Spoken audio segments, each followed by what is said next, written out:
Ebusia, President John Dramani Mahama ya adiebi. Ekamia ese amanfo bebre hu ye. Ebinso ehu amompeso mbeka ho asem. Ba youth no, ye be bold hu dehuro. He did this when he was in opposition. Wasan bae no wa kire youth say, "Me remfimu. I am the president for the people, of the people and then by the people." Na ase enkrofo bi, epeso mo ye omo ho se omo hu ye. Enam se eya ade a eya de papa e de Ghana e konkan nti no. Oma hyeda ye omo ho se omo hu ye. Ebinso de no kro mo hu ye, but ye youth na ye hu sa de no. Ye be make sure say ye be bo hu dehuro kopem se obi a wa Ghana ha bia be hu ndwuma pa His Excellency John Dramani Mahama eye. Make akosi bar stop boys. Emrantie na omato om ho asi so me make sure say Accra will be the cleanest city in Ghana no. Ejuma pa omudi ye from opposition and not John Mahama opposition. Juma na omudi in opposition obo omabaso. Eye Malik Basentali ebo omabaso. Wasan ba power ni ramfi mrantie no. Wo kire omo say enya power bi na odi omo ye de eye na emom enam so omo pe Ghana nkan kontinu. Ono President John Dramani Mahama edi na ho ade baba beta omochi. Entu na no ade ya His Excellency John Dramani Mahama edi nyoma bi a ye de clean up. His Excellency John Dramani Mahama edi ko pay boys no so.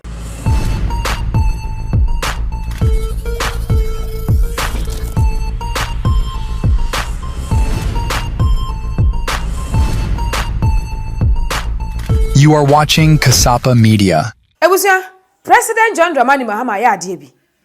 Ekamia ese amanfo bebre hu ye. Ebinso ehu amompeso mbeka ho asem. Ba youth no, ye be bold hu dehuro. He did this when he was in opposition. Wasan bae no wa kire youth say, "Me remfimu.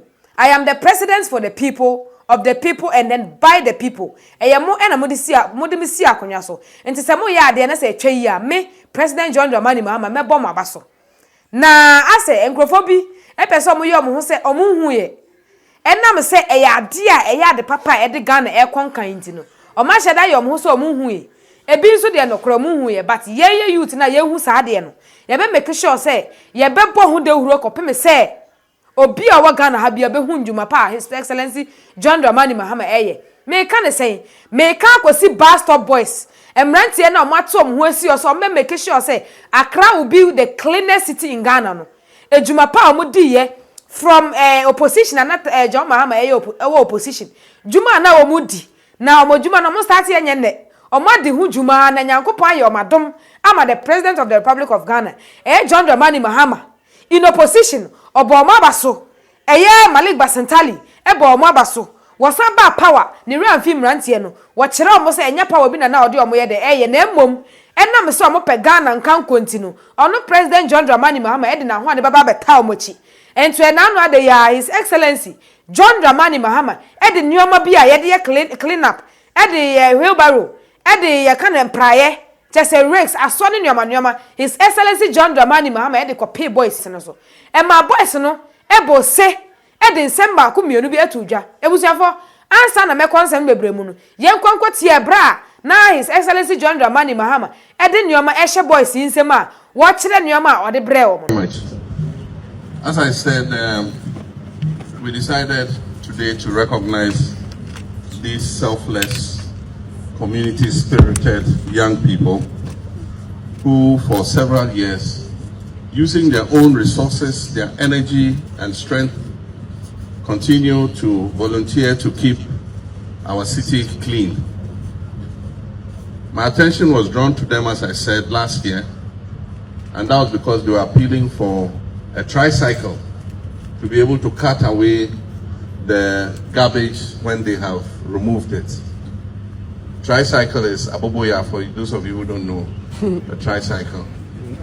And so I donated a tricycle to them. And since then I've been seeing the good work they do. They take a long stretch, they remove the pavement slabs, and they go into the gutter and scoop the gutter. And by the time they finish, you see water is flowing through the drain. So today we decided to honor them and make a presentation to them so that it can facilitate their work. And so I got the Chief of Staff and the Ministry of Local Government to put their heads together. And they have these items that are arranged over there. They have 200 wheelbarrows. They have 300 shovels. They have 300 brooms. That is the local broom, prayer. and then the one with a stick, standing broom. There are 300 of those. Then they have 300 hand gloves. You know, when you're doing sanitation, you have to wear gloves in order not to carry infection. Then they have brushes. They call them standing brushes. So it's my honor and privilege to present these items to the bus stop boys. And so your leader can take charge of it. Thank you very much.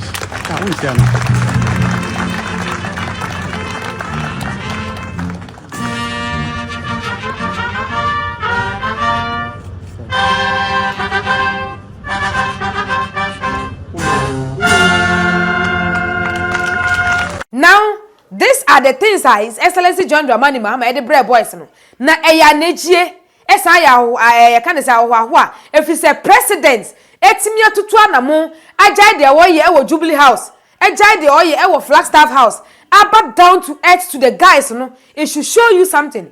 It should show you the level of respect the presidents have for the youth. It should show you say youth no eye bastard boys no ejuma mabon eye ejuma aso omanani eye ejuma aso president eni eye ejuma say ye ka say yin idea ho de kwa kwota chira ye be wi chire na Accra will be the cleanest city in Ghana.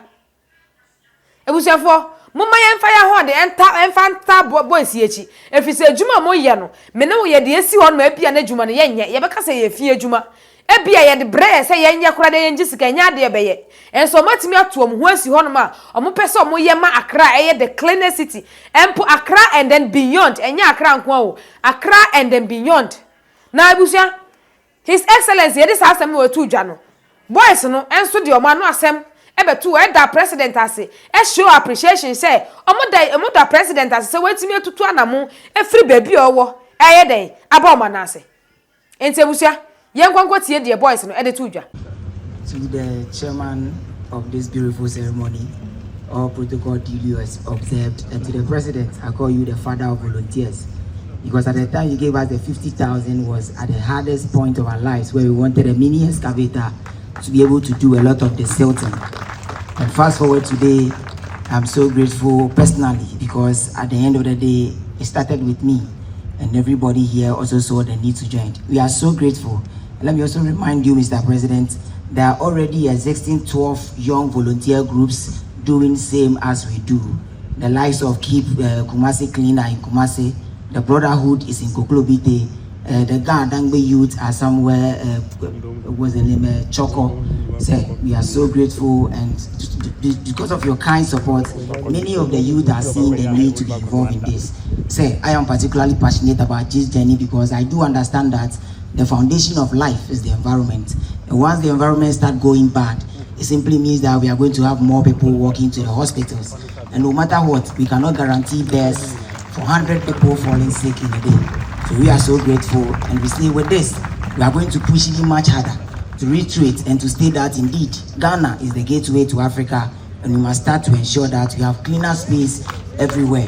Finally, sir, before I conclude, I also want to remind you that as a student of history, I know that as far back 1996, Rwanda was fighting genocide.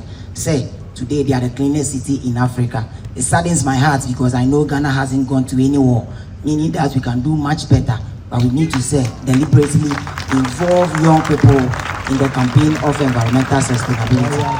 I remember an advert that talks about drugs when I was young. That says, cocaine. I still remember these ads after 30 years. All I'm trying to say is that infographics are very powerful too. We need to deliberately put them on our media spaces in order to change the mindset of the collective. Thank you, sir. Now this was what the guy said. Now guys, no osha eni chia na ewo mumuno omoni agia broso if he say it is not easy. Even the regional minister kura beba hokrampo enye easy. Na maniaka president. Even ka president yobia chese ochra hantan te say ya anomfo ayemahu omo anka obede obeso obetima small regional minister ama ne di nyoma na ide akọ empo ko betimi asoma eye ya kan sa assemblyman kra ana DC na mmom anye ne sa ono atutu na mamu pampampan e na ba honom we e wo say kire wo say the president of the Republic of Ghana of the day no eye president a wotie ni pasem or your president ye kasa wotie oye president obi ya ade na say ya the president obetie enti me ne wo ye sori waka na ade a ebe kire ade a be ma oman no akọ no waye den wo so atimi aka bi ana say ye na ebe ye ntoma ba wa akọ bus stop ano na ebe wi akire no Ghana Accra and beyond will be the cleanest city in Ghana.